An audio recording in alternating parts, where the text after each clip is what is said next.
Okay, greetings, brothers and sisters. Today is Sunday, May 27th.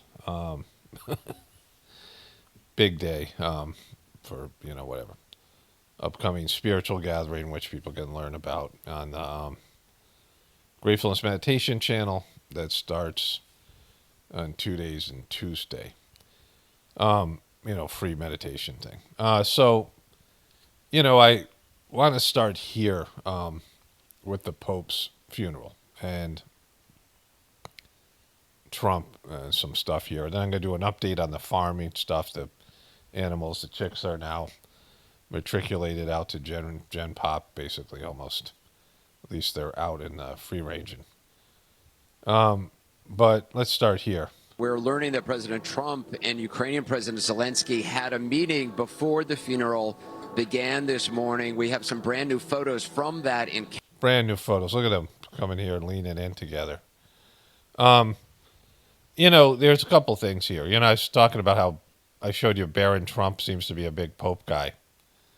And I don't know why, whatever it is. I was raised Catholic, and I have nothing but good things that I feel about my Catholic upbringing. Like, some of it's just stupid shit, like whatever. Some of the things are, religions become ritualistic, no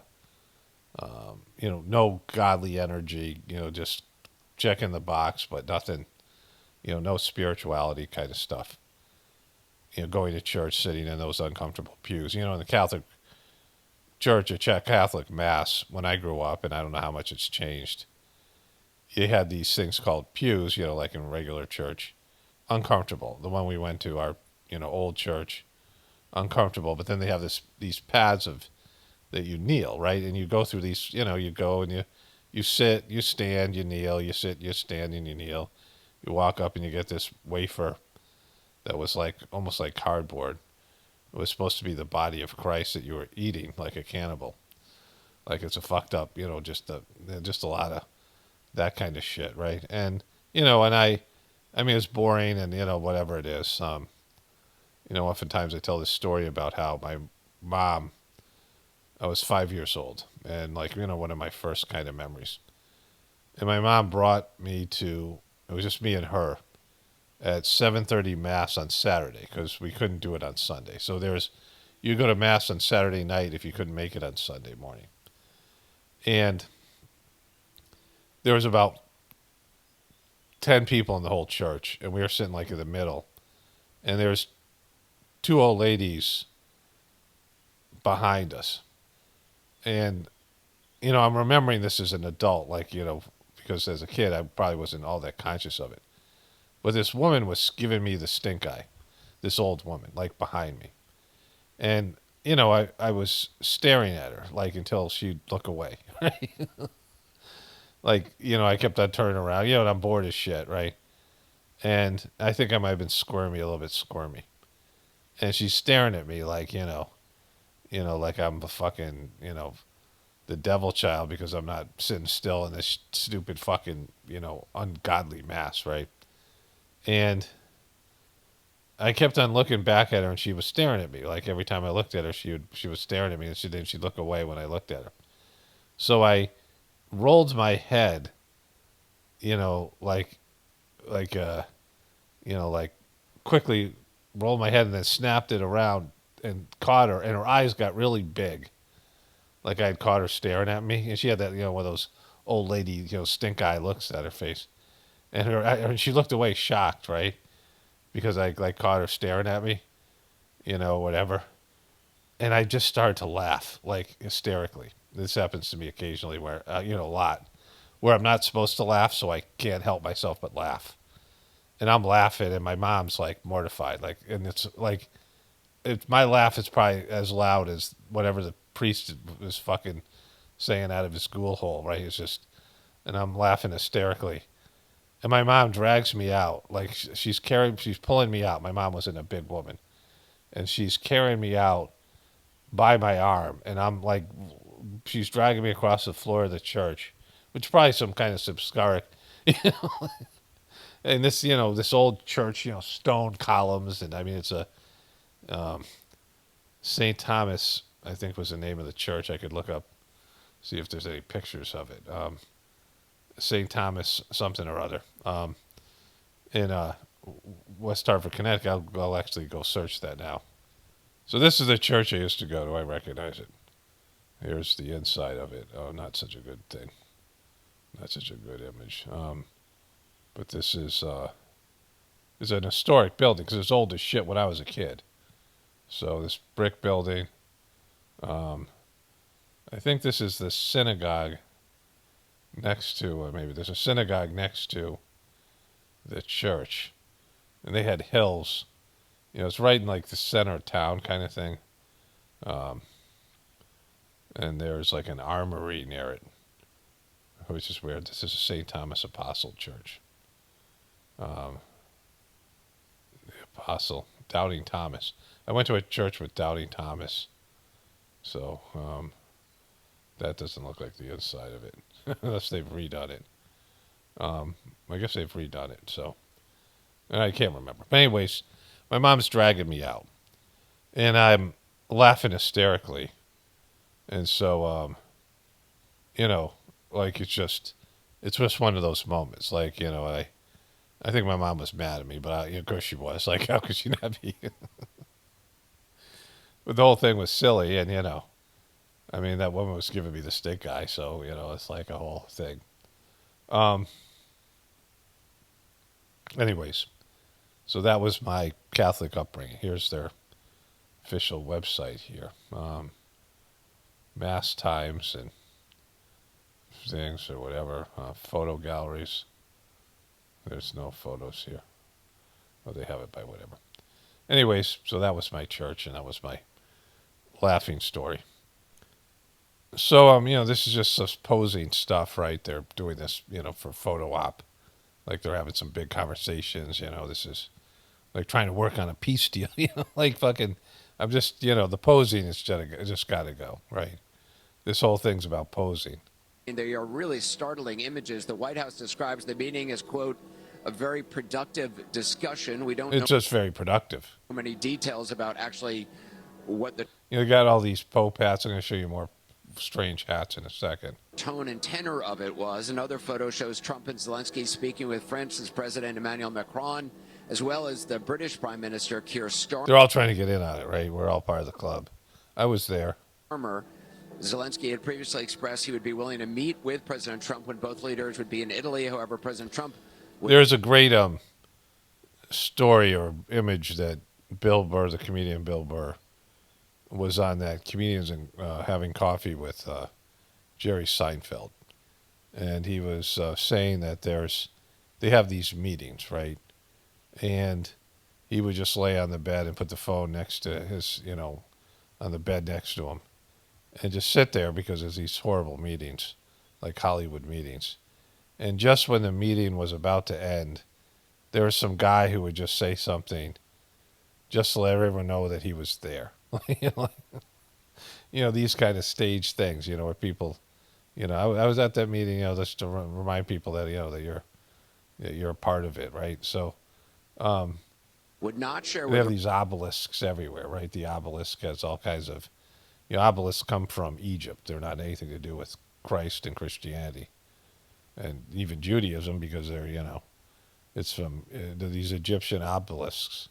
Reporters if he planned to do so. This morning's meeting is the first time the two leaders have come face to face since that February Oval Office meeting where I made a whole videos about obelisks, and they're at the Vatican. They're at St. Peter's, whatever it is, square, whatever that is. They have there, like right there in the center of it, in the Vatican. And then there's these obelisks everywhere in key parts of the cities, in every part of the city, and people have them as their gravestone, the obelisk. And they're, I forget what they were. I mean, I did a whole like video about obelisks. It was a big thing. I was like into it for a little bit. Just there's symbology now. It seems just silly with all the, when the apocalypse really begins, then the symbolism no longer really has much importance because it's, Trump berated Zelensky for not demonstrating enough gratitude for American support in their Ukraine war. But, Clarissa, I mean, these images are extraordinary. Extraordinary images. Yes, you nailed it, Anderson. What extraordinary images is. Sitting on these chairs in the basilica, and what a fitting tribute to the legacy of Pope Francis, who was so passionate about peace, about Oh my God, fucking Clarissa Ward. Clarissa doesn't know it all. ending conflict. Given the fractious nature of the relationship between President Trump and President Zelensky over the course of the last few months, to see them sitting there together. Kevin Liptak, to you, we knew that there was this opportunity for It's the gumball guy. This is the guy who counts Trump's lies and gumballs. conversations on the sidelines between President Trump and President Zelensky. What do we know about this meeting? Well, the White House is calling it very productive. They were calling it very productive. It was fucking productive as hell. It was they produced the shit out of that thing. About 15 minutes, and it was quite a remarkable scene there. You see the two men. It's remarkable, fucking so remarkable. These two guys sitting there at the Pope funeral. Sort of perched on their chairs inside St. They Peter's. were perched. They were fucking perched on those fucking chairs at St. Peter's, right there with the obelisk. Basilica, appearing quite deep in I was conversation. just so lucky they had a couple chairs sitting there. You know, these are two men who have made no secret their distrust. You know, when we do sittings, their chairs are slightly farther apart. We do these meditations, individual meditations. Well, would be a preceptor here and an abhyasi there. And there would be, your eyes are closed, you're meditating. And the preceptor cleans the abhyasi's heart, and then transmission goes through their system and then into the abhyasi. It's kind of, an odd thing when you first do it. Because, it's like nothing else, and it's like, is there actually going to be something that happens? Sajmarg isn't a new age thing because it's been around for, tens of thousands of years or whatever it is. This transmission that, was a very exclusive thing. It used to be. The only difference is it can be done more and whatever. But, it's striking to me to see this because, that's what I see. It's a sitting, right? Of course, these guys are just babbling and they're unspiritual and, just piece of shit. But,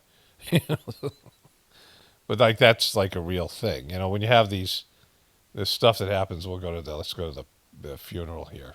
So one of my viewers sent me a video clip of this. These guys are called the Caparoti. This is a thing specifically for Spain.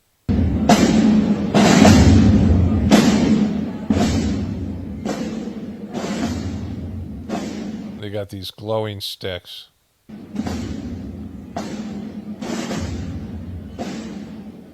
They got these big ass hoods.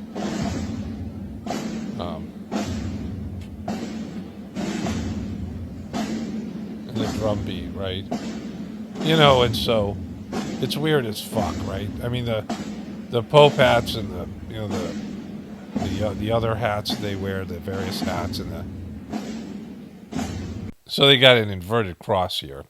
This is, significant. There's a fucking rooster in the middle of it. This must be about the resurrection, right? But there's a lot of weird sects. SECTS, I think is how you spell sect. Not sex, but sect. In terms of all of Christianity, but also Catholicism, where people just do weird shit. Of course, we have those people who carry rattlesnakes in West Virginia. But this is, something they do in Spain, and they have to have these guys, caparoti. They have these, bizarre fucking, things going on here. And just the weird-ass hats, and it just look fucking satanic as hell. And their glowy glow sticks. And then just all the costumes, right? Because in the Sajmarg system, you're supposed to just dress like everybody else.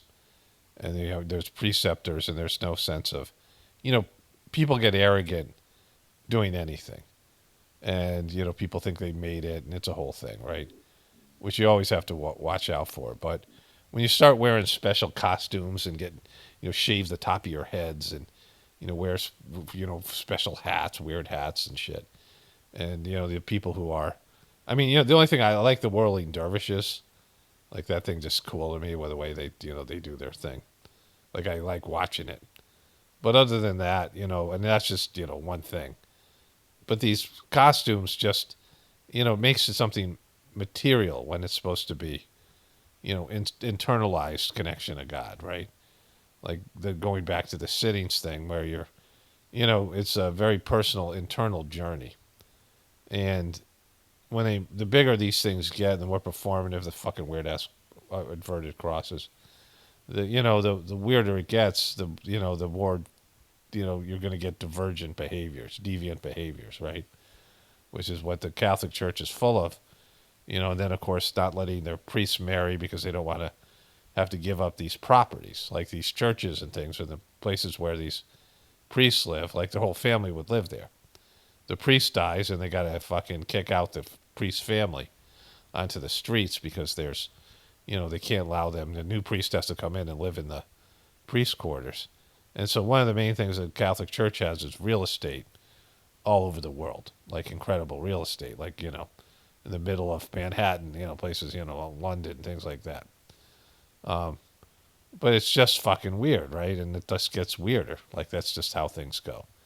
Like, it starts off with Jesus's original simplicity, a poor guy who has, probably a couple pair of sandals, maybe a couple of robes, whatever, whatever he lived in terms of, I mean, what was this? Did he have a house? Like, what was it, And then they have these gaudy ass churches filled with gold and fucking demonic shit and weird ass, like, like where these guys keep their costumes. Like, where's this? Oh, you got to dust off the pointy black hood, right? I mean, just, no sense of like that, how weird it looks to everybody else.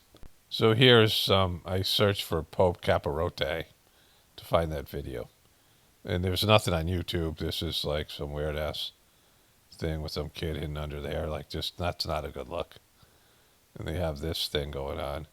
Like, look at this thing with Jesus sitting up there. I mean, the blood and the obsession with the cross and all the other bullshit that they do. Like, this is their different guys. Just weird shit, right? And that's just like, it's like this thing. There's guys with a black eye. There he is, such a holy man. Like, fucking, me, Homer's doing the thing. Capirote. There's this guy. Was that the guy that he dissed? They're going to go with a black conservative pope. Be interesting if they do that. There's fucking Jesus going, that's not what Jesus looked like. Hugging this pedo, and then this guy with a big pointy hat. And, this stuff right here, like, so fucking weird. Imagine they did this to people. They came up with this thing. Oh, let's just nail people to the cross. Don't kill them right away. Just let them fucking hang there. There they are. There, the Capirote. There they are without their hats. They're not as creepy without their hats. And so there's another video of them doing their thing. I mean, it looks like KKK shit with the white ones. I mean, all of them. And so, let's go through the other stuff here. So here's the procession. Like, they got some kind of fucking thing.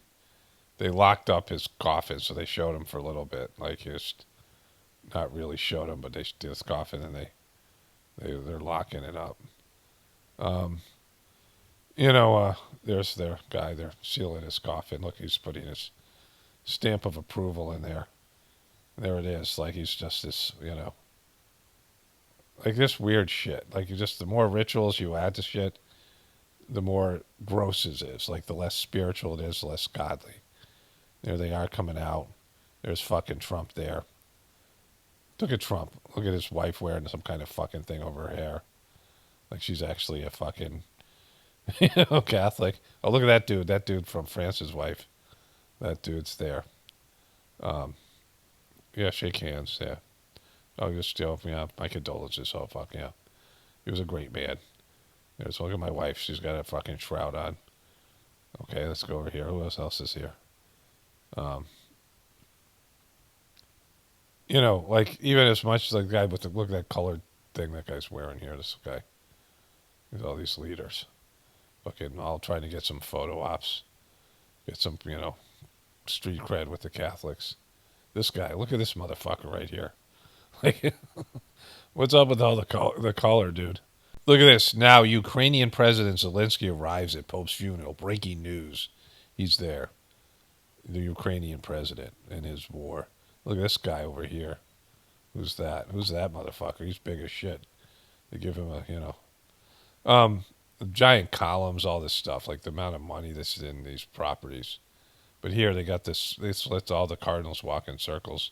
There's the obelisk in St. Peter's Square. It has nothing to do with Jesus and Christianity or Judaism, which is the original part of the religion. These guys walking in circles, and they all got their little, some guy would walk by with, in church with, like an urn with incense in it, which smelled okay.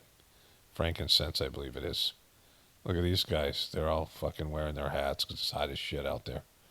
They're carrying that big-ass coffin now with the cement on it. They need a whole bunch of dudes. Like, all the cardinals are up there. I mean, just so fucking gaudy. Look at this shit right here. Look at these floors. And just, Clarissa Ward is the chief international correspondent. She's talking away. We're not going to listen to her, though. And these guys coming out. Like, just, the parade. This guy's with the incense. I think it's got frankincense and myrrh or whatever. The shit that's supposed to be given to Jesus when he was a kid. And there they are, right? Back when incense was a present. Oh, wow, I got incense. Like, wait, you brought me incense? Like fucking, and just all the color and all these fucking costumes and all this shit, the whole procession. This guy's got to say something here. What he's got? Mysteries. I confess to Almighty God and to you, my brothers and sisters, that I have greatly sinned in my thoughts and in my words. Yeah, sure you have, you dirty motherfucker. And your actions, you pedo. They're really obsessed with sin. Who presided over your church in charity, may, with the flock entrusted to his care. It's just a dead thing. There's all the Pope hats. She got to say. Yeah. Beginning from Galilee after the baptism that John proclaimed. It's American. All these things, just the whole, it's just like the royal procession, just, icky. Trying to make things grandiose. Look at they're praying. No, they're just singing. Sing away, motherfuckers, sing away. There's a couple of nuns here. They're all praying, and they're all singing, they're praying and singing, and I just, I'm repelled by this thing.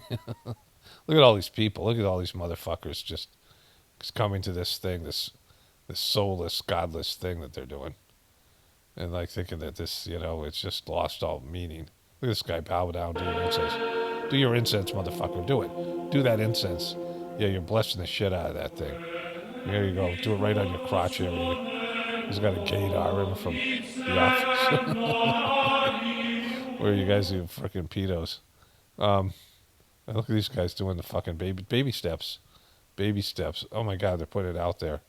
It's fucking gross. Like, everyone get a look at, there's a dead guy in there. Look at this dead guy. See, when my grandfather died, and I looked at his corpse, and I'm like, he's not there. My grandfather was this tough guy, fought in 2 world wars, went to World War I, lied about his age, and went to World War I at 15 years old. And then, played professional football without, when they had those leather fucking helmets with no masks for like $10 a game, like something like that, right? So he was, like a tough guy. And, brought me fishing when I was a kid, these things. And they had put lipstick on him because they embalmed him, and his lips were blue. I could see, like, he had blue lips, and they put some fucking lipstick over it. I'm like, my grandfather would not fucking want any lipstick on him. Like, like he was just, And I looked at him, and I'm like, that's not him. Like, he's not here. He's gone. Like, I was like 10, 11 years old. I didn't know I didn't know what I was seeing, but the soul's gone. The soul leaves the body. And the essence is gone. It's just a corpse. It needs to be disposed of, right? It's like an empty shell, like I was talking about in my last video. it's not who you are. It's your temporary, you're temporary encapsulated in a body. And when you leave the body, it's a corpse, right? And so, it's just all this stuff with funerals. What you really want to do is pray for the soul to get it fuck out of here as quick as possible. You pray that the soul is, there they go. There's the Pope Mobile. It's empty because there's no Pope. There it goes. Go Pope Mobile, go. Run, LJ, run. Remember when that thing was cheered? Run, LJ, run. When he was, there he goes to the thing. Here. Again, this is something none of us have seen before, a procession like this with the Pope through the streets of Rome, past the Colosseum. It is an extraordinary moment in history. Just extraordinary.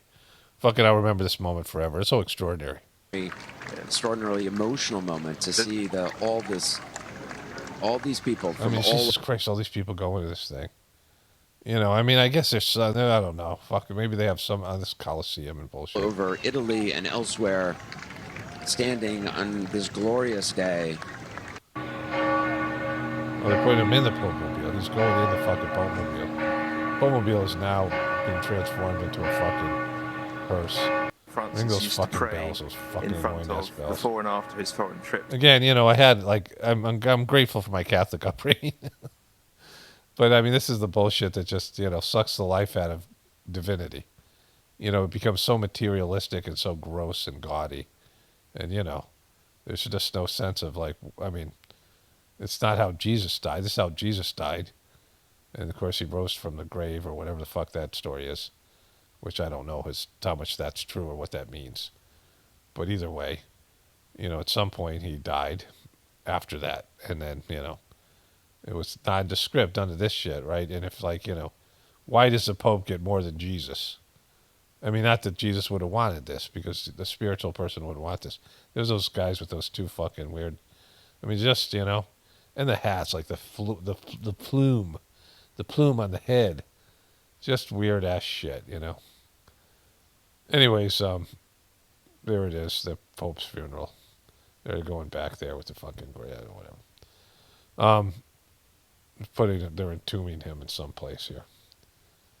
Now it's just this wooden, now a humble wooden box after all that shit, right? Like a crate going on some ship, and that's so fucking, look at these guys. Look at the fucking fancy walk. Do your walk, bro. It's all so fucking weird and gaudy and all that shit. Anyways, let's move on to my update on my farm animals and the chicks and all these things. Okay, so this is our mushroom update. There's some morels I found here. It's funny, a few times I've talked to my wife on the phone. I was outside. Come on, Tulsa, please.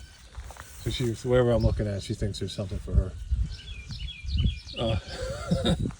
Buddy barely said any video because he just,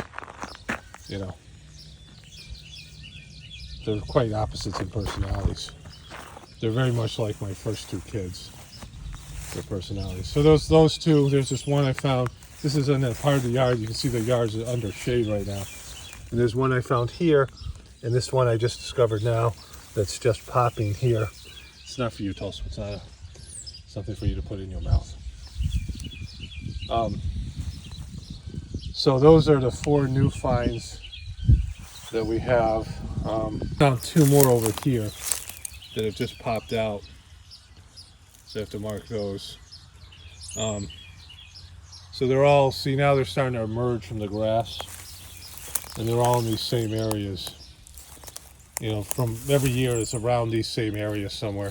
Those are kind of big ones. I didn't even know, so I've been checking around here recently, every day we look around, but I missed those. The other part of our yard, there's these ones that have maybe been stepped on by the chickens when they were growing. There's one here under the grass. These are all laying sideways, so they're pretty much done. There's this one. So these were the 4 in the middle of the yard. Okay, so here's most of our morels. There's some big ones in here. There's 2 others we cut yesterday, and then there's the ones we ate before, so there's 4 missing. So it's a pretty good haul this year. There's the other 3 from yesterday, so there's 3. So we see our first tadpoles here. We have so many frogs here. And there's this ton right here on the dock. So probably right around the edge of the pond there'll be a lot. See those little tiny little sperm looking MNFers. Over here, I thought I saw some, but then they disappeared. So there's lots. So we probably have hundreds of thousands of these things. The fish will eat them, and frogs will eat them, and you know, if we have any dragonfly nymphs, they'll eat them. But there'll be some that survive. There's lots of them. And I'm on the side of the creek, the pond here. You see all these really these are newborn, tiny little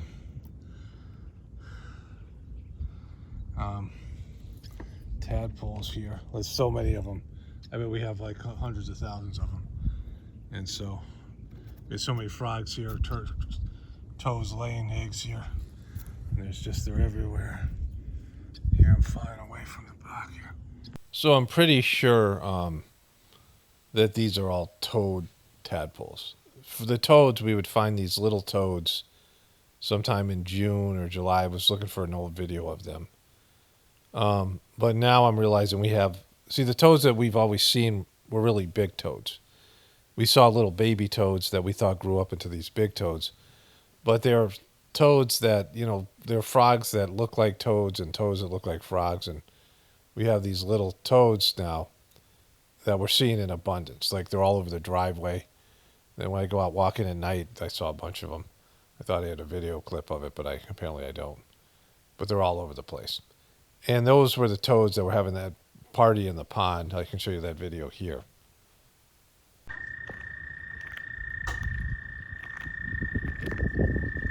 Some of the frogs over here.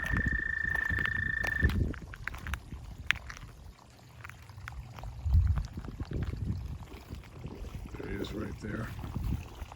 That frog there. There's another one there.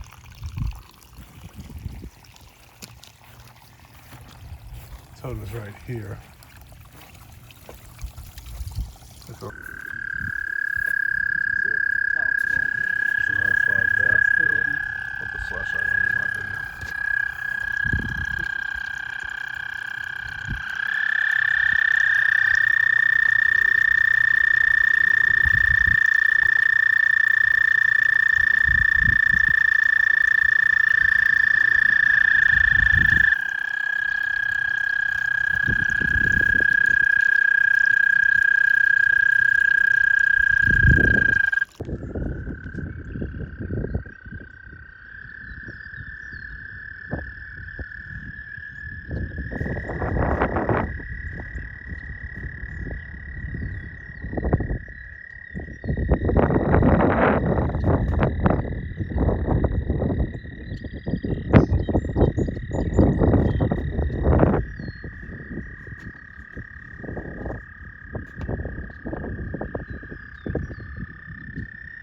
Each year is different. It's different with, you have what's called bumper crops. One year we had so many acorns. And, where cows were going right towards the acorns. They just loved them. But they have tannic acid in them, so it's like they can only eat so many. It's the whole thing, right? Because it always is. But we've never seen this many toads. And I thought these were frogs, but they're little toads that we hadn't seen before. And maybe we saw them before. We just thought they were adolescents. Because we have these big toads that are the size of the palm of my hand. They're a good 3.5, 4 inches long. But these guys were everywhere. And then, we have different phases of tadpoles. And they're different frogs, different species of frogs. We have gray tree frogs, which I don't know if they lay in the water. We have pickerel and leopard frogs that lay eggs in water.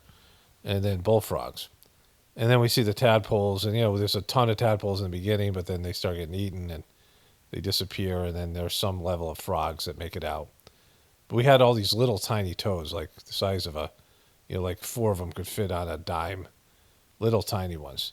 And then we'd watch them, and they'd come back a month later, and we'd see a few, a lot less of the medium-sized ones. They would just grow over time and quickly. So it's kind of interesting watching the life cycle of these things. You know, they have this, especially these ones that are aquatic animals some of the time, and they're terrestrial animals other time.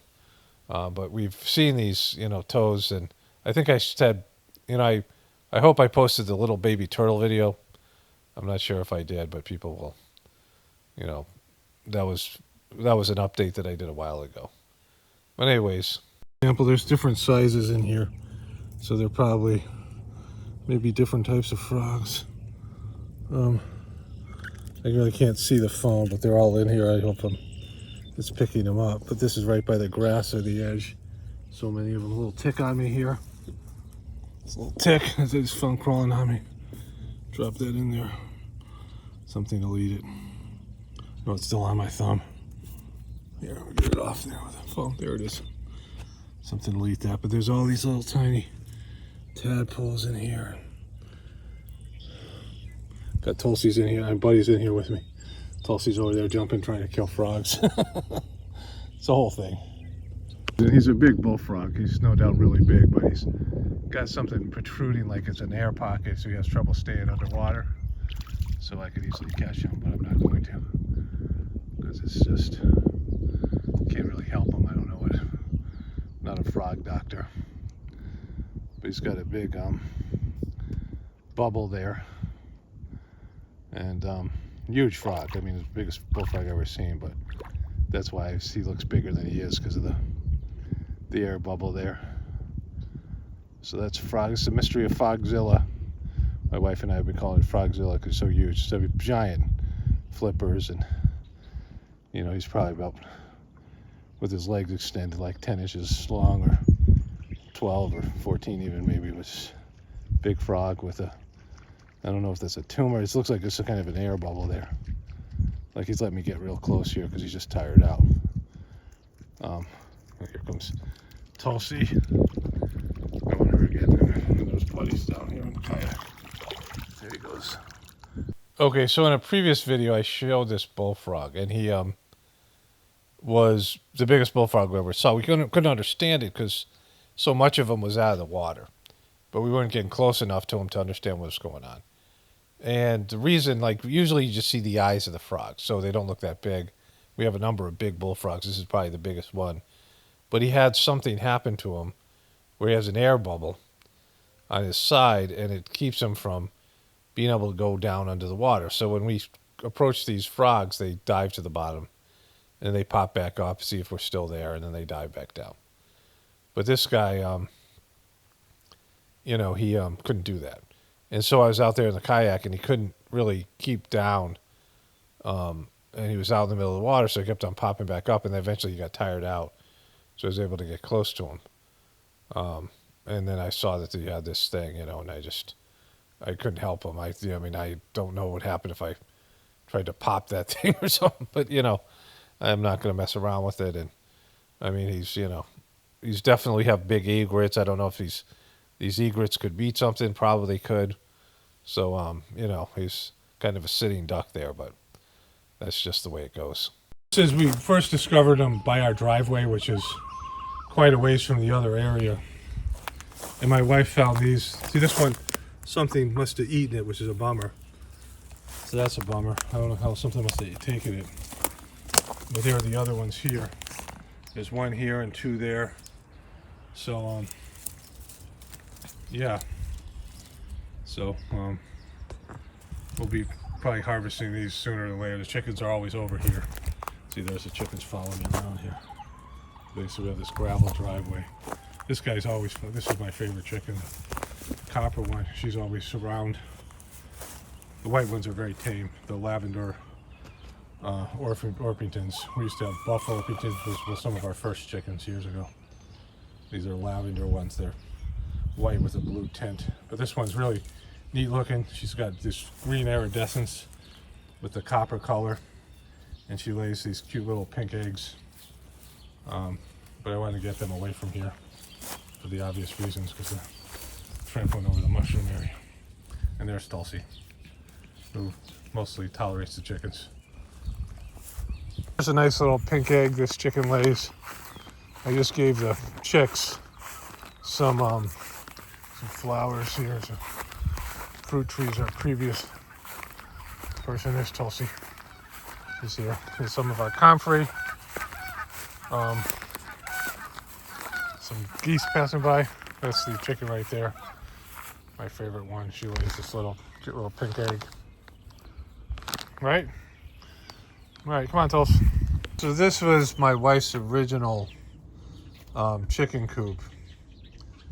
It's gone through a lot. I had to some of these things we had to put a little door in there for the chicks to get in and out.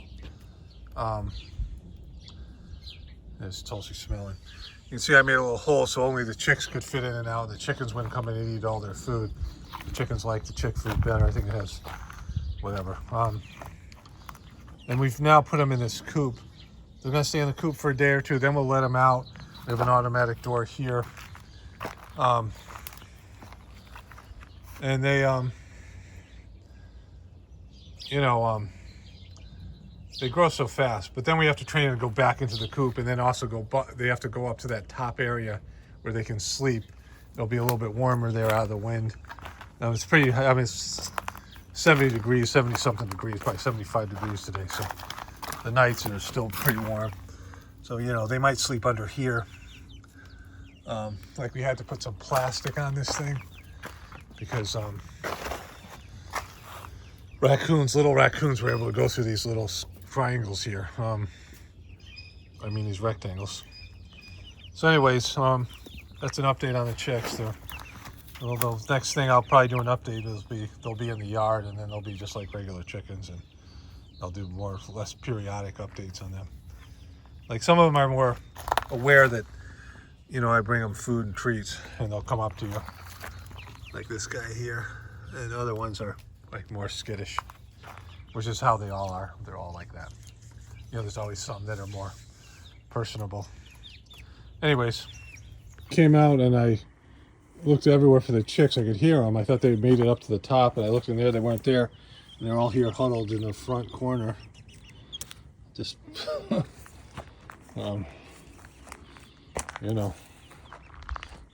So one of my things about my meditation, and the meditation system I use, it's really good at coming up problem solving. I wish I'd zip this up. I'll do that in a second. So I figured I had this idea to put this pecking place got holes in it. It's just we need to get a new one. And I had an idea to put a hole in it here by the chicken door, because I want to train them. We need to train them to go in and out of this chicken door and make this coop their home. And if once we let them out, it's impossible to catch them. It's not impossible, it just sucks. And we don't need to be doing that. And so, but if we can train them to go back in there every night to sleep in there, which we can easily do by just, like I can herd them back in there in this controlled environment, and they'll go back in. Like I can just jump in here. See, they're already going back in. See, they're all going back in. See, boom. And so I want to train them to go in and out of this thing, which is happening. They just go in. See, they're all in there, right? And so I put a bunch of food out here to lure them out here, and the food and water's in there, the rest of it. And so it's just a great idea. And I just put some zip ties here and some other things to make it flush in there. And now after a couple days of this, I'll remove this, and they'll know to go in and out whenever they go out. Plus the other chickens will peck them and stuff, so they'll come running back in here. And Tulsi's going to play a factor in Tulsi's the joker. The joker's wild in the scenario. But here they are. They're in this old coop. My wife's original coop here. There's some logs in there and stuff that they're on. They need a little bit more water there in a bit. But I'm very happy with the way this worked out. I just did this earlier, and I came back out, and they had already found I put some mealworms in there, which you can see some are still there. But then they can get out and go in two places, and it's sunny over here if they want to. It's shady over there. But either way, it just will help us that they get to this idea that their safety is through this door. That's what you want the chickens to do. So if we're herding them back in, my wife's on, because they'll stay kind of close to the coop in the beginning. And so you get them close to the coop. This has a, an automatic door that goes up and down at sunrise and sunset. So, before sunset, we'll come out here and get them herded back into the coop. And then the door will go down. And then they'll be locked in there for the night. And then, these things. So, yeah. So I've removed the peck and play from this area. Now the chicks can get out here. They're used to going in and out. They usually hang around this area. This is some big honeysuckle bush that I trimmed down, and I've created a block here so they'll stay mostly in this area, close to so where we can get them back in. It's our old coop that we got from Tractor Supply. It's really not a great coop. There's an area over here with there's a pricker bush. It got me here somewhere, right there. It was bleeding pretty bad for like a minute, like unlike Trump's ear. But I put a paper towel on it, it was over. I put these back here, the prickers. And so, what they usually do is run around the coop until they find their way into this area. I'm gonna go over here and see if they'll go out. See if they'll start going out now. They'll be out in the real world for the first time. And the other chickens will peck at them. They're just kind of all brutal. But I feel they're fairly well trained. It's been a couple of days with their peck and play, and they will go out here and start to scratch and forage and stuff. It's not the best day. It's kind of cold. Some leftovers from the thing I gotta pick up here.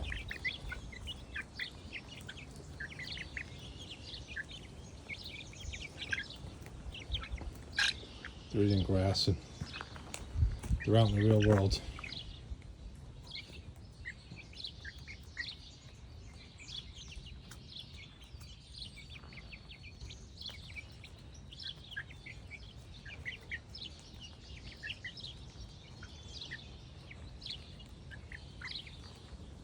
Anyways, I want to make sure they go back in, so I want to get them used to going back in just for now. And so this is how it'll go. So these guys will run around and see the other ones, but then not realize they have to go back in. And hopefully when they run by this time, one will go. Here we go. And then follow on over here. Okay. Oh, you guys are on that one, so that guy went back in. These guys will go back in. So that one's, like, these are the problems. There's always one or two that just don't get it. I can put a block up here so when they run, like something blocking their path, they'll run around the coop. And then they'll hopefully go back in. Yeah, there it goes. And then there's this one here. So, that's the last of the ones. There we go. Okay. No, got caught up there. There's something I have to get rid of there. So, okay, there we go. There we go. Let's go back in, guys. Okay, so that's, oh, come on, bro. So, I guess it's the one I want to train. The rest of them are good. So you see the other ones, wants to be with the flock, but can't do it. This is stuff I gotta get rid of here. This is just a little bit of, right here. All right. Let's go, you got it. You got it, oh, you got it. There we go. Oh, okay, this is a problem here. The tarp is right here.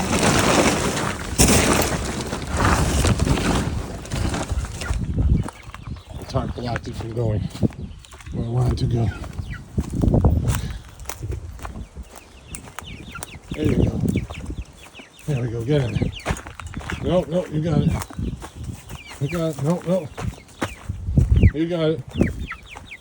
There you go. All right, they're all in. And, you know, that once they're such visual animals. Once they do something once, they're more apt to do it again. We just gotta make sure they go in before the nighttime. I'll put the board over it so they can't get back out, and then the thing will close automatically. And the next big step is to get them up top into that roost area. This is where they would lay eggs. Eventually, we want them to go into gen pop with the other chickens in the big chicken house. But they can come in here, and there's another side door here. It's a pretty well designed thing here. Get these things out of it. This is where the water and stuff used to be. So they slept here the first night, so they came down from there.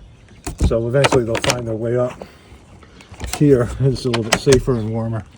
You know, they got through last night, which is probably the last cold night of the year. They'll go up that stick thing. Here they all are out again. So I'm gonna go the other way. So that's the chicks. You know, we got set up for success the best we can. You know, they just need a little bit more training, and they'll be just naturally doing what they're supposed to do. The main thing is that they go in at night. That's the most important thing. But they're eating grass, spring grass, and it's going great. Okay, so there's starting to peck at them a little bit. The other chickens are out here, and these guys are exploring. She's you know, the big chickens don't like the little chicks, and then the big chicks get big, and then they you know, they all establish some sort of. Some of them will be higher up on a pecking order just because they're whatever their breed are more aggressive than some of the older ones, and then that'll be that. Okay, so the chicks have matriculated into being, you know, free range. There's a couple over there. We'll find shady spots. We'll hang mostly around the coop here. And they went in last night on their own, which is great. So it's really, the object is always to do less and less. Now there's a chicken in there eating their chick food, which is a fucking bummer. These guys over here getting sun. There's my favorite one there. So they're all gonna follow me over here, which is not great. You see they're scratching away looking for bugs and eating stuff. So we're gonna see how much food they have left here. They have a good amount, so that's, you know, they really have 8 or 9 chickens. Not all of them will go in there and eat the food. You know, chick food is a different level of protein than the chicken food. They'll be on chick food for another. Everybody on the farm loves. They're all coming over here now. All the chickens on the farm love the food of the other animals. And like the cows and the dogs would all, like if I throw some chicken food out here, the dogs would eat it. I don't bring the dogs. I don't want Tulsi killing one of the chicks now. They're a little bit bigger, and she'll leave them alone. She'll recognize them as chickens, but she's kind of iffy now. So she doesn't know they're out yet. So hopefully we have to keep an eye on them. So there's these ones in here. They're, you know, by themselves. There's a chicken in there. In this brush area. But there's a good area, you know, they get lots of protein. Here's a mulberry tree. These drops mulberries, which are amazing. We have them like all over the property. They just grow naturally. The birds have spread them everywhere. We have probably about 50 of them. Most of them are female, and so they produce fruit for about a month and a half. Really good berries. So yeah, where are the chicks over here? So I'll do an update if there's some developments, you know, but the big stages are there. We've got them pretty much functioning on their own. And they're just out here free ranging and doing their thing. And they spend most of their time outside the coop now, just in one day, and they know where to go when they have to get water and things. And, you know, like these are the things that you want to make it as automatic as possible where you're doing less and less for them. Is one of our older chickens there. See, they're kind of ignoring them. We don't have the chickens we have now are less aggressive, and there's a lot of space for them, so they're not competing for food and whatever. I hope that didn't lay. That's the sound of a chicken laying an egg, or when they're upset. Yeah, beautiful day here, Sunday. You see the feathers of colors are coming in. The black ones have a little bit of an iridescence. You see how much bigger they are. Those are those giant New Jersey, whatever they're called. And it's always better when they hang together. I don't know why the other ones are broke off the tree from them, but you know, these chickens will always be bonded. There's an astrolorp. Like you can see the iridescent green on the astrolorp. One of my first chickens was an astrolorp. She was the dominant chicken. She was very social, very friendly with people, which is good and bad. Anyways, so that's an update on the chicks. Sunday the 27th. Here they are underneath the mulberry tree.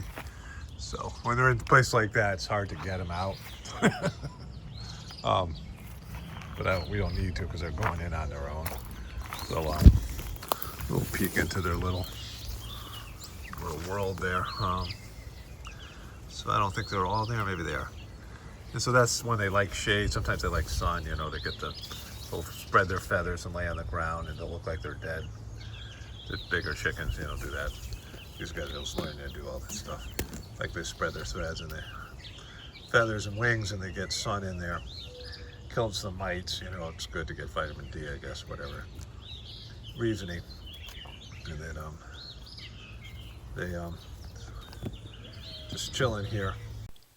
Okay, so I got some real funny shit to show you. I was in the car. I got to go to the store, and some auto play stuff came up. Debbie Dingel, which will there's a prominent Democratic politician named Debbie Dingel, and she's at a town hall, and this guy is this liberal, effeminate outrage. It's hilarious, and the liberals not knowing how to deal with Trump, right? Like they did a pretty good job in the beginning, which I'll get into, but they have no plan here. They have nothing, right? Which is great. But let's go to this thing first. This is from last night. After a steep decline in automotive sales, including double-digit percentage drops in crucial markets such as the U.S., China, and Germany, revenue from the company's automotive business fell 20%.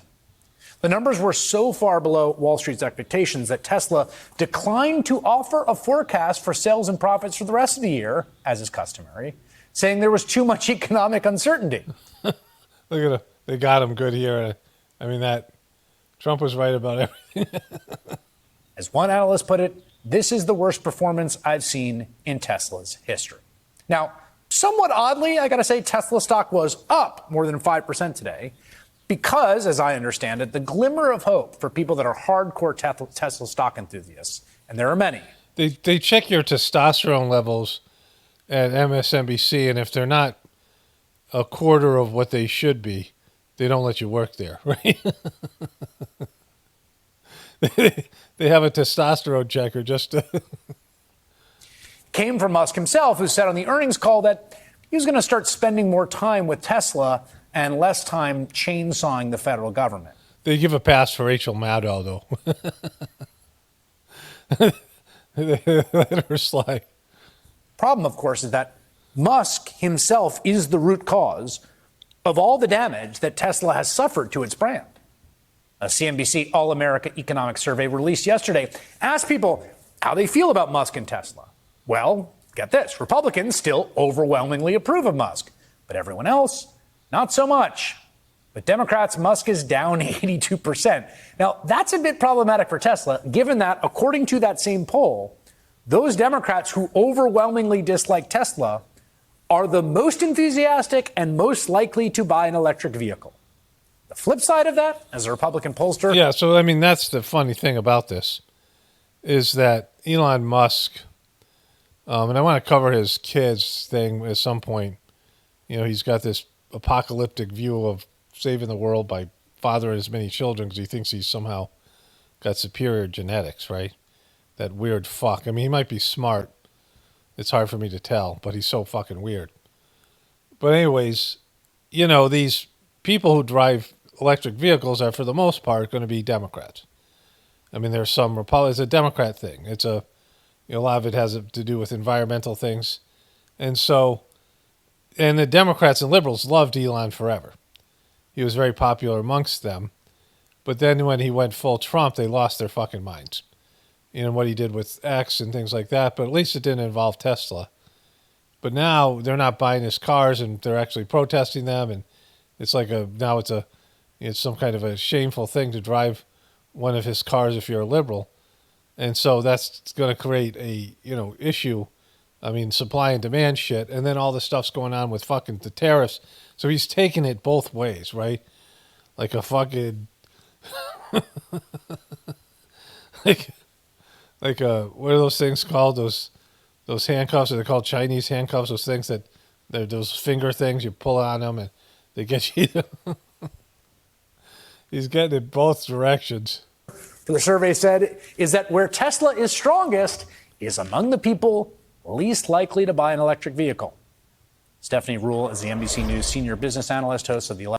Oh my God, the witches they got over at MSNBC. They also have a witch test to make sure you're at least 70% witch. She also, in the other 30%, she's a banker. 11th hour on MSNBC, and she joins me now. Stephanie, I have never quite seen any company do to its brand what Tesla has done to its brand, what Musk has done to the brand of Tesla over the past year. It's extraordinary. And you sort of touched on this amazing point. The people who are most likely to buy an electric car, many of those who have bought Teslas over the last decade are the people who now detest him the most. And the thing that's crazy. Just thanks for repeating that, Stephanie Ruhle. We already understood the first time. Interesting is... In fact, I think everyone kind of understood this in the beginning, right? I think most people understood who buys electric cars. And Elon Musk has brought this up personally multiple times. How the liberals used to love him, now they hate him, and they're threatening his life.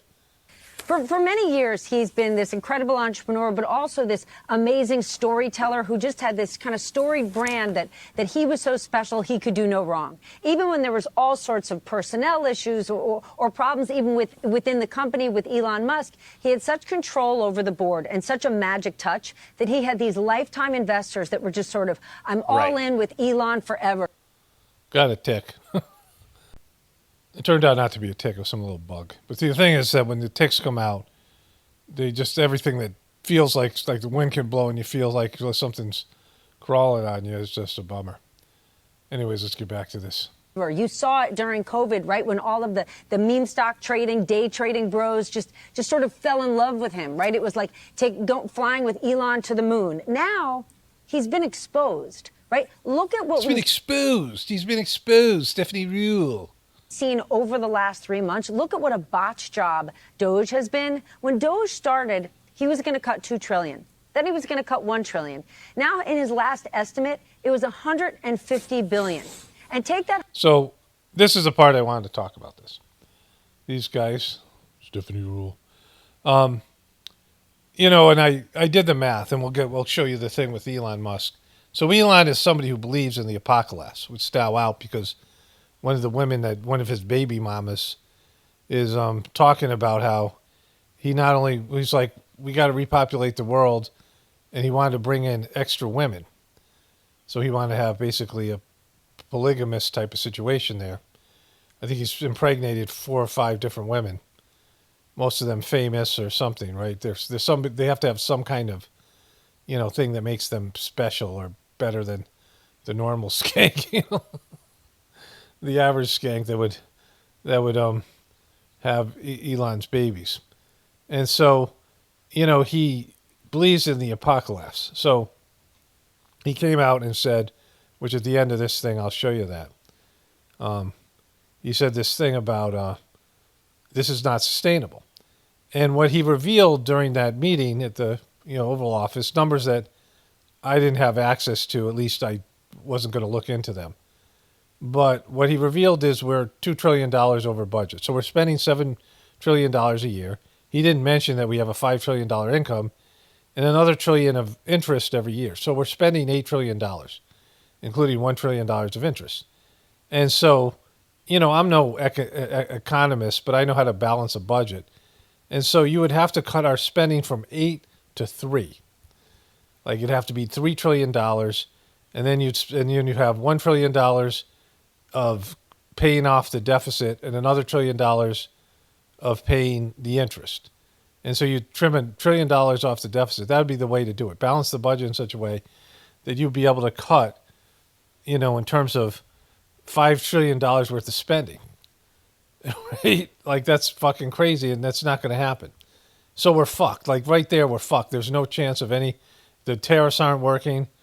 And Elon Musk said he was going to cut $1 trillion, which at least would pay the interest. And then we would be, still, but it doesn't matter because we're still adding $2 trillion of debt each year. So, and it would only be this one time. It's a one-time thing. And I guess he started off saying they were going to trim $2 trillion off the budget. So in reality, and they're now in their court battles with all these things. And so he's saying $180 trillion. That's what they said here, right here. Look at what we've seen over the last 3 months. Look at what a botch job Doge has been. When Doge started, he was going to cut $2 trillion. Then he was going to cut $1 trillion. Now, in his last estimate, it was $150 billion. Which is probably what they'll spend on rebuilding Gaza. And so Trump is going to spend a shit ton of money. He's going to give a lot of military-industrial complex money. He's going to get his monetization shit, his kickbacks, and all that shit. He'll spend at least as much as any other of the previous presidents. And so trimming $150 billion is nothing when you're spending $8 trillion and you're going to spend more on other things. Like Trump has his priorities. He's already talked about how much he wants to do for Israel, amongst other things. So, Trump's got his handlers. And the tariffs are a fucking disaster. Like, that's not going to bring in shit. And, it's going to crush the economy. And so, like, this whole thing, Doge is a fucking joke. It's a failure. And, these guys, these Democrats and the media, allowed Trump kind of a free pass to put in Pete Hegseth and to put in RFK Jr. And even if Pfizer was telling him no, they let him do it anyway. Like, Trump was going to get his people because he had a Republican House and a Republican Senate. But the Dems just let him hang himself with these people, especially people like Pete Hegseth and the stuff with Elon. But then they were going to fucking fight him on every little thing, or just let it implode on its own, and then come in and they would be the saviors because Trump doesn't have any real ideas. See, the problem with Trump is he promised things that nobody can deliver. You can't make America great again, and you're debating whether America was ever great, but you can't bring it back to what it used to be. That's not possible. Like, there's, I've explained it my way, other people explained it various ways, but there's no bringing it back. But there's no even preserving what we have now. We are going to take a hit in terms of lifestyle. What we're doing is unsustainable. The debt is too much. Americans have become too entitled and too passive and shitty at work, and in terms of what effort will produce. And this happens to every empire. You can't stop the inevitable. And so Trump promised something that he certainly wasn't going to be able to deliver. Even the basic, the bare minimum of what he promises. You just don't promise shit like that. And that's where he fucked himself, and he fucked everyone else. He fucked the Republican Party because he's actually making it worse. So let's wrap this one up here.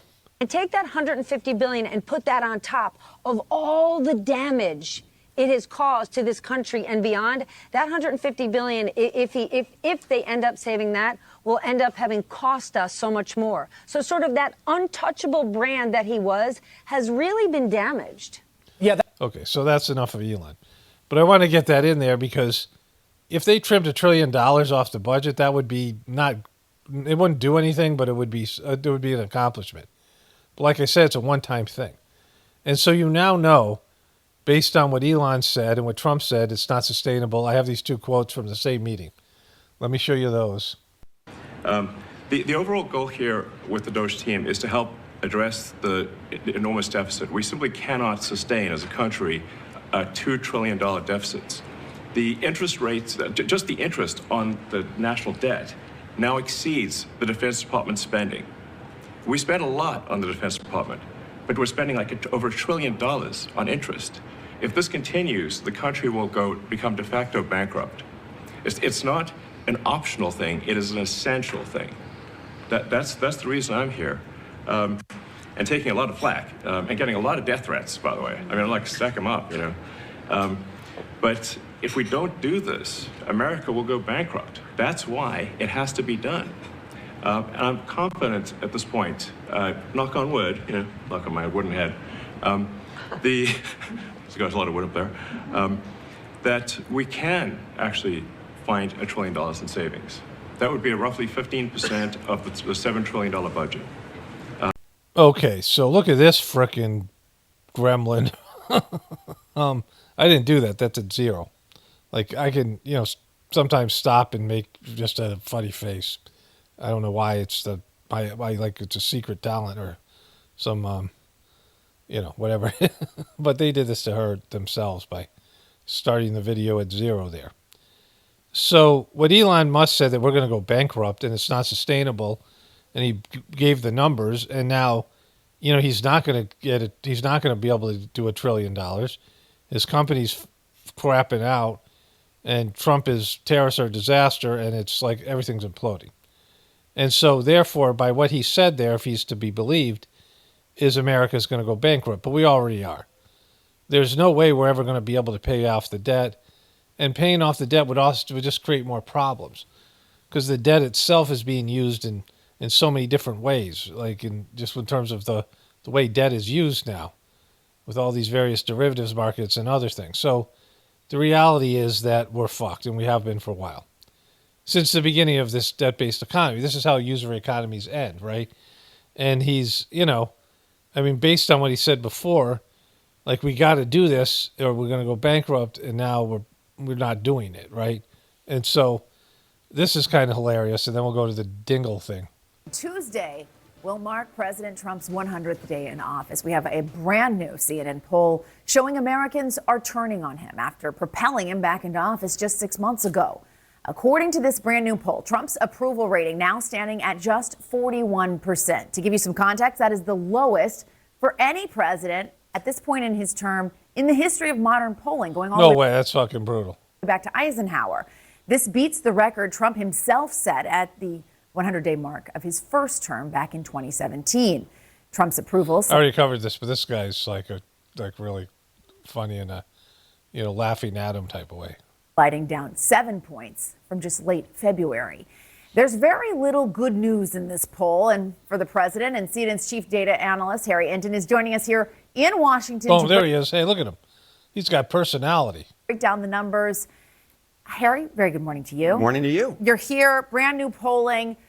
Where are we 100 days, almost 100 days into President Trump's second term as compared to his first? I mean, these numbers are just horrible. There's no way to sugarcoat it. And the first way... There's no way to sugarcoat it. I would. Like, I totally want to sugarcoat it because I'm such a Trump fan.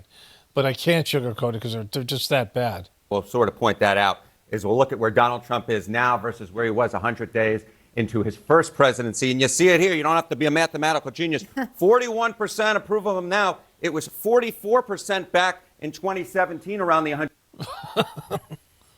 Holy shit. Is that what you're saying are bad numbers? Something that's within the margin of error? Right, the margin of error is 5 points. It's 5%. And so that's within the margin of error, and it's not even the full margin of error. It's only 3 points. It's only almost a little bit over half the margin of error. It's only dropping 3 points, right? So, like, this isn't bad. Like, this is... You're making it sound like there's like fucking, this is somehow horrible. 3 points is 3 points. It might mean a lot to them. Doesn't mean a lot to us, right? 44% wasn't good, especially after 100 days. And 41% isn't good. But I don't think Trump gives a shit about any of these things at this point. I mean, maybe to some extent, right? Like, he's failing on every level. But this guy just, like, you don't have to be a mathematician. Not to be a mathematical genius. 41% approve of him now. It was 44% back in 2017, around the 100-day mark. And what's so notable here is that throughout his second term as president, he tended to be running ahead of where he was in his first term. No longer is that the case. He has fallen below. Do that. Look at this guy. As president, he tended to be running ahead of where he was in his first term. No longer is that the case. He has fallen below. I wonder what nationality this guy is. where he was at this point in his first term. Of course, this is just Trump. Let's compare him to other presidents. And I really think this kind of puts a bow on it. And you can see it here. You see the 41%. Boom. It's a bow. Put a bow on it. 12 points below Joe Biden. That's 3 points below where he was in his first term. Look at where Obama was, 63%. He's 22 points below that. And George W. Bush at this point in 2001, he is, So, like, what we're not dealing with here is the people who love Trump love him much more than any other candidate I've seen in my lifetime. The Trumpers love Trump and are more into Trump than any candidate has seen in any demographic. The libs and the Dems really loved Obama, but not as much, not as passionately as the Trumpers loved Trump. And then, they loved Bill Clinton. Some of the Republicans really loved George W. Bush, some of the evangelicals, but nothing like Trump has, right? It's it's a barometer of how bad things are in America that, in terms of the consciousness level and the intelligence level, that people would love this guy and be deceived by him, but it's the reality of what's happened, right? And so, you got to take that into consideration because, and also the poll must be probably a little bit skewed against Trump because Biden, how would he 53% popular, right? Like I doubt the legitimacy of those polls. But either way, Trump is fucked. Like he's, the way he's behaving, the way things are going down, like it just takes one thing to cause you to go south on some politician, one issue. But he's got it across the board, right? The real problem is his handling of the economy. Again, 21 points below. And as you pointed out in your opening, Jessica Dean, I look back at all of the polling you possibly could, all of the polling, long before I was born. And Trump's 41% at 100 days is the worst on record. He has broken his own record for being the worst. The American people do not like what they are seeing at this point from Donald John Trump. It's just also amazing to see the 60s not that long ways away. Yeah. Now, Trump ran, obviously, on immigration and the economy. What kind of marks are people getting? See, the 60s were when people would actually put party ahead of, like, the good of the country, right? I mean, put the good of the country ahead of their parties and their prejudices. Like, as long as they thought the country was going in a good direction, they would back the other party, and certainly independents would. Some Dems and some Republicans would say, all right, I think Obama's doing a pretty good job, or I think George W. Bush is doing a good job, right? And, that's not the case anymore. And that's probably never going to be the case again. I mean, it's, you see Joe Biden dropped 10 points from Obama, and that was because of the hatred of the Trumpers. The Trumpers would never back a Democrat. And, there's all these aspects to this. Giving him on those two issues. Yeah, okay, so let's take a look at the issues, right? Because it's not just about overall, it's about the issues. There's only one data point where Trump is above 45%. It comes to his handling of gender identity. Yeah, and why are you guys talking about that? Because that was a fucking disaster. And it was, again, this is where Trump caused this, right? Where Trump caused the gender stuff to be pushed through because the liberals were so triggered. And this is why, with the liberals, we'll get into this more when we go to the next clip. But what they did with Joe Biden is causing what Trump is doing now. That's what happens when you get polarization in your politics to the degree we have. The policy, he's at 51%. Every other issue, immigration, where he has long been above water. Look at this, below water. He's been above water. 45%. How about the economy? My goodness gracious, he was elected to fix the economy. Just 39%. And, of course, the tariff war, 34%. Okay, so, people believe polls to whatever degree. The polls are certainly skewed, and they're not as legitimate as they used to be. And, whatever. But I believe the economy one and the tariff one are legitimate because, he's failing fucking epically because he doesn't know what the fuck he's doing, right? And so let's go to this thing with Dingels. I mean, this is whatever it is. But let's go to the Dingels thing. So YouTube loves to recommend stuff from, like, ESPN. Like, if I listen to something while I'm driving, and I went to the store, so I was listening to some, whatever. So I think it was like it might have been the thing we just heard. And usually it'll go to some kind of sports thing on autoplay, no matter what I'm listening to, right? Occasionally it'll throw me like a weird video that I wouldn't even conceive of, but usually something sports. But it played this, and I looked at it, the title is Dingel warns. Dingel warns. Dingleberry Dingle was a short way of saying dingleberry to somebody, calling them a dingleberry. So you call them a dingle. Dingel warns Trump is creating deliberate chaos, which is, of course, my whole thing there, so people don't know what to do. So this is Debbie Dingel. I thought her name was Debbie, but I wasn't sure until I pulled this up in my computer. I was listening to it on my phone. And this is hilarious. Hi, well, thanks for being here today. I really put a tough message. I want you to know it comes from a place of support and love. And I like the fire that I'm hearing here, but I'm not getting that same fire from the party with March. And I am fed up, pissed off with what's going on in this country. He's so pissed off. No, I'm not alone. You're not. And I am looking for a party that will channel that righteous anger that I'm seeing here into action. Channel that righteous anger. This is you being angry, bro. I mean, I feel like you're gonna turn into the Incredible Hulk. Like, this is like the most wussy way to be angry, right? Like, I don't feel like there's any anger in your voice or anything. I want a party that channels the anger. I want the party that channels the righteous anger. I'm so righteously angry. But tomorrow, today, and right now, we're not interested in patience or strategic silence. We're looking for... Look at Dingles. No, not that. Not me. That's not... Not senators or members of Congress. We want representatives. We want you to represent the righteous anger that is out there. He's so angry. He's going to blow up with this. I can't believe how much anger is pouring off this guy. This is like Democrats and liberals being angry. Channel and organize into action. Organize into action. Let's go. Let's do it. Let's get a petition going. Let's pass a petition around here. Who has a petition? Who has a piece of paper and a pen? We will channel our righteous anger into a petition, and we'll send it to Donald J. Trump, and he will see all these names on it from Michigan, and he will be, oh my God, these people in Michigan, they have such righteous anger, and he will change his ways. And now is the time to strike hard. I want you to attack constantly, every day, on every issue, every moment, at every level of government. Trump is unpopular, as you said, and we need to remind people that he is a weak, lame duck, and he's only getting weaker. He's only getting weaker, and we're getting more righteously angry. Hear him, but they need to be reminded that he is a weak, lame duck, and that his era will come to an end at some point.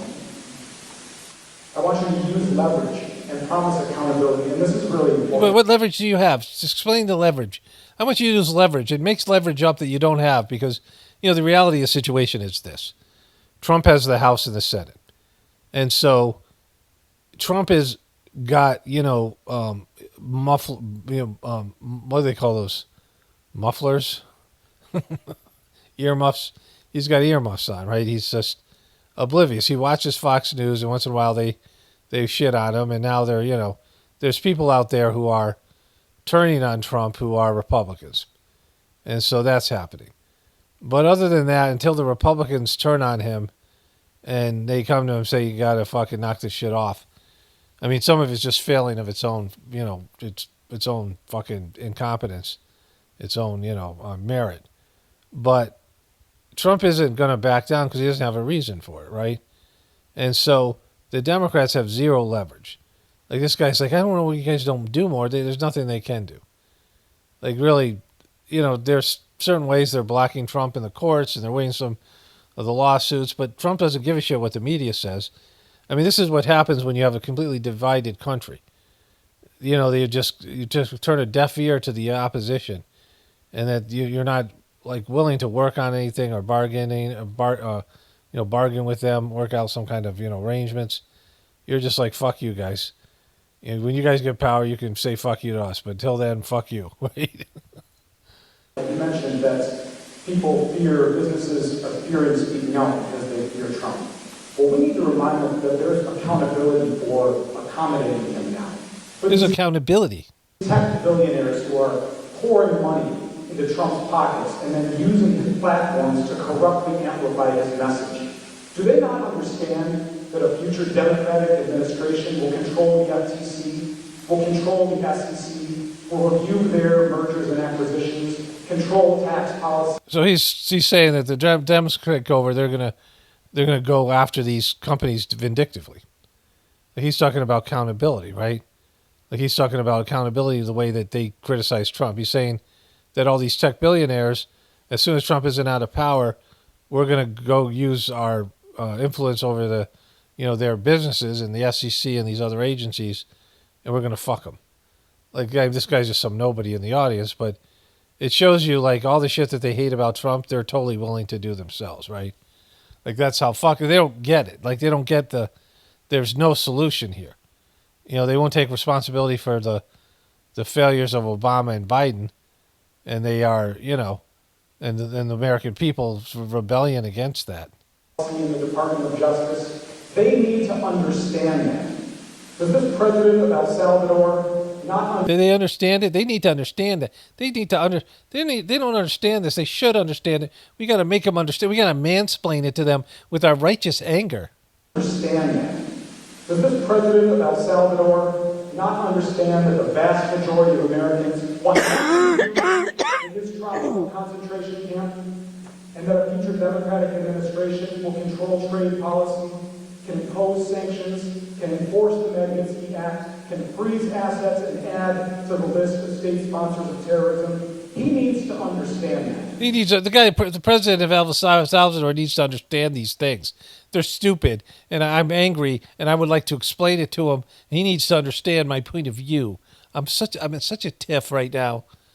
These bureaucrats are issuing illegal orders, these ICE agents making warrantless arrests, these pilots flying people in chains against court orders to other countries in the middle of the night. Do they not understand that just following orders is not an excuse? It's not an excuse to just follow orders. They're going to be held accountable. Do they understand our righteous anger? Their own illegal behavior. They need to understand that. They do. They all need to understand my point of view and our point of view, because we don't get enough platforms out there to talk about the things that we believe, and nobody understands us. They totally need to understand me. I told you I'm miffed right now. I'm so angry. I'm so angry. And the great thing is, you guys might not have a majority, but you can make them understand. You can. You said you're not doing it. You're not. You're not doing my bidding. At the end of this sad chapter, there is a reckoning coming. There's a reckoning coming. There's a great storm coming. Listen to this motherfucker right here. But you can make them understand that at the end of this sad chapter, there is a reckoning coming. And they will be held accountable for their actions now. Because, just like you guys were when you elected a guy who had dementia, who had Parkinson's, and you rigged the election for him, and you forced all this COVID bullshit on the rest of us, and you pushed this gender bullshit fucking thing that you did, and then Biden went to the various the platforms, social media platforms, and threatened to repeal these rights that they had that would destroy their business if they didn't start complying with his censorship. And now you got a big fuck you from everybody else, you and your righteous anger. You ain't getting it, right? None of these motherfuckers get it. I mean, maybe they get it and they just playing along and they're making bank. But the majority of these people don't fucking get it, right? Like, as soon as, it's gone to where everyone's saying fuck you to the other side. And so as soon as you're out of power, they're going to say fuck you to you. Like, that's what's going to happen. Like, Trump saying fuck you because the Trumpers and all the people want him to say fuck you. And Trump certainly wants to say fuck you. So that's why you're getting the fuck you, right? Because you said fuck you to all of us when you did the thing with Biden. And that's why Trump is in the office. And he'll go back and forth like that because that's how these fucking relationships work. It's well documented until it's a fucking fight. It's a brawl. It's like escalation of escalation in war, right? The appropriate response becomes something that's more than the appropriate response. Like you slap him and he punches you, you kick him and he hits you in the head with a baseball bat, then you shoot him and then he drops a bomb on you. Like it's this kind of thing. And so like everything's escalating. And so there's only one ending to this, and that's civil fucking war. Like, nobody understands this stuff. That, you get the power and you start stepping on the other sides with a boot on their throat, and then as soon as a couple of years are up or 4 years are up, they're doing the same thing back to you, right? And you're like, why are you doing that to me? Why do I deserve it? Because you did the same fucking thing. That's why. And the best part about that is if they know that, and that doubt is in the back of their mind, it might change their behavior now. And they might choose to do the right thing and remember their duty under. That's what you think? If you let them know you're going to get back at them in 4 years, and that they might be, they're going to disobey orders and they're going to go against Trump now because there might be consequences in the future if there is a fucking America. They may. If you guys let them know how we feel and how angry we are, how miffed we are, and how much we are upset, then they might change their behavior. They're not going to fucking change their behavior. Have you ever watched anything about fucking politicians and this fucking bullshit before? Maybe when it gets close to the end, they'll change their behavior when Trump is fucking completely destroyed as his credibility and his popularity. Then they're like rats on a jumping ship. But until that time, that's not happening because they don't give a shit about you. When Trump's controllers, when Israel and the banksters and these other people who want to see America run into the ground, so Trump's doing their bidding. But when they come to him and say, Trump, knock it off, he'll knock it off. But not because some random fuck that shows up at a town hall, you don't even see the guy because he's so meaningless, so non-important. And they put these camera on these ghouls so they react to this guy's, what he considers anger, right? Constitution while there is still time. I urge you to make these consequences clear to the people who have power right now. Take these consequences. I urge you to do it because you guys would never do such things on their own. It'll totally work. I mean, that petition thing. How's that petition thing going? Where are we? Margaret, can you pass it? Can you pass the petition over here? I mean, it's just we got to get this petition going. I mean, it's a powerful petition. Please show us that the Democratic Party can be tough and focused and determined and energetic, that you know how to drive a message and that you know how to use leverage. Prove to us that Okay, so what leverage do you have? You've mentioned no leverage. The leverage is a threat that when Trump's no longer in power, you're going to hold these people accountable and a few other things along those lines, right? That's not leverage. That's it's a kind of like a nutless threat, right? Have the right team on the field, that you all understand the fight that we are in. And please recognize the righteous anger that is out there. Please recognize this, right? Hello, yes, I have righteous anger, and I would like you to be recognized. I would like my righteous anger to be recognized. Everybody with righteous anger, say ho, ho. In this room and represent it. Please, I urge you. I urge you, please, pretty please. Not such please. It's please. It's not as nice of a please as it usually would be because of my righteous anger, but I still want to be polite. For your time. Woo! So it's a really good speech, and it's really important. It's true. It's all true. Except this is probably the biggest fighter we have. So thank you. Give it to her. We are, look, I want to say what you just said, I hear it every town hall. People want to see Democrats. Oh, this is Debbie Dingel. Fighting back. It's Dingles. Look at Dingles go. Look at fucking Dingles with her fucking ghoulish face, her crooked fucking glasses on her head, and her fucking fake pearls. Look at Dingles. I'm going to tell you that I think we got to be smart. I think he was creating absolute deliberate chaos. I think he's creating absolute deliberate chaos. Like the year of the chaos, some great man once said. It's the year of the chaos, and he's creating the chaos. People don't know where to look. They don't know where to focus on. And we got to be smart, targeted, and effective. Yes, we do. That's how we do it, with our righteous anger. We got to stand up strong when it matters. And nobody knows more about targeting than the Dingel. are winning in the courts. You didn't ask me this question. I get this question, so if somebody has this in mind, I'll try to get ahead of it. What do you do if the president doesn't listen to the courts? And then what's going to happen? We got to be prepared. We got to be prepared. We got to be prepared if the president just refuses to listen to the courts. Everything. Are you prepared? Someone said, "Are you prepared?" This is the best part here. Are you prepared? Everything. Let me tell you that we are having discussions should it happen, and I'm not going to... Yes, we're having discussions.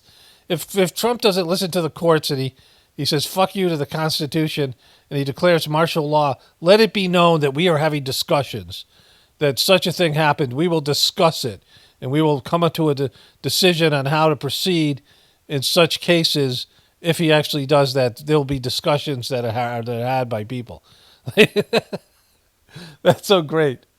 You didn't ask me this question. I get this question, so if somebody has this in mind, I'll try to get ahead of it. What do you do if the president doesn't listen to the courts? And then what's going to happen? We got to be prepared. We got to be prepared for everything. Let me tell you that we are having discussions should it happen, and I'm not going to discuss everything publicly. There's media here. Which means you don't have Dick. You have Dingels. You have Debbie Dingels, but you don't have Dick. And Dick Durbin's retiring. And so it's Dingels and Dick, the comedy team of the Democratic Party. You don't have anything. You don't know what to do. He will control the army. I mean, if Trump goes full fucking dictator, you guys don't have an answer, right? Because the media isn't going to do shit. And so it's really whether the troops and people are going to obey him. I mean, there's going to be a constitutional crisis at some point with Trump or somebody else. But we're having discussions. Here, and you got to be smart and you got to be ready. But we are not being silent. One of the top constitutional scholars in the country, Jamie Raskin, Mayor, has got the lead for us on the litigation side of it. And I'm not going to get into details here, but there are other things that are. We have something that will happen in the 6th District that will probably go to the Supreme Court. No way. Boom. The Supreme Court, that's fucking 8-3 for Trump. You mean that Supreme Court? And got the top law firm in the country for them. Woo! And they're gonna get it up to the Republican-owned Supreme Court. It's, I'm not. If you really read the news, you might figure out what it is. But we are doing that, and So you got fucking nothing. Like you guys said, nothing. Like this is the problem with the Democrats. We want to show us our righteous anger, that we're serious about our anger. And he's like, can we use leverage? Well, what leverage do you have? Trump understands leverage. What leverage do you have over him? He's not being reelected. He's not, if he is, he's just, who knows what the fuck he considers and not. But I don't think he cares about any of it, right? I think he's like a big fuck you to all of America because, he doesn't care about his own people. Why does he give a shit about you? The people that hate him. Like anybody who criticizes Trump, he's like, well, he's vindictive as fuck and he's not ever going to be, we will never listen to you or care about you because you don't tell him how great he is. Like that's the fucking entry fee to get into the door with Trump is you have to kiss his ass consistently. Anybody invites me to a rally, I try to make it, even when there are 10 of them on the same day in the same 3-hour period. I mean, if there's a rally, I show up. These rallies do fucking nothing, right? Protests do nothing. Petitions do nothing. You guys have zero leverage over him, right? Because the Republicans own the House of the Senate. But even if you didn't, you don't really have that much leverage over him because it's going to be a fucking constitutional crisis in 2 years. I mean, we'll see how disempowered Trump is in 2 years. But he'll always have his 30 to 40% of the Trumpers on his side until, when he doesn't have them, then he's it's really bad. That'll be, hilarious to watch, but it'll be fucking weird. Made 7 of them, but that's part of it. It's part of speaking up, but you got to be smart and effective fighting back. There's some people who say Medicaid's going to get cut, and I'm like hell it is. And you like hell it is. There's no money for it. You're going to start printing money, Dingels? There's no money for Medicaid or Social Security. They're fucked. Whether it's Trump or anybody else. The hell it's going to get cut. Okay, where are you going to get the money from? You're going to take it from the military? Even if you did, it's still not enough money. There's not enough money for Medicaid or Social Security. We know that. The economy's unsustainable because you guys spend too much fucking money on stupid shit, and you guys line your fucking pockets. And I'm not gonna, not on my watch. To be ready to fight in the Congress too, and go into those committees and get people online, and then take those amendments and hold people in their districts. Okay, so if you're gonna flip some seats, or you're gonna flip some of the Republicans on your side because they're freaked out by what Trump's doing, then we can talk about it. But until that day, you know, and they'd have to really turn on him, which would be political suicide for Republicans.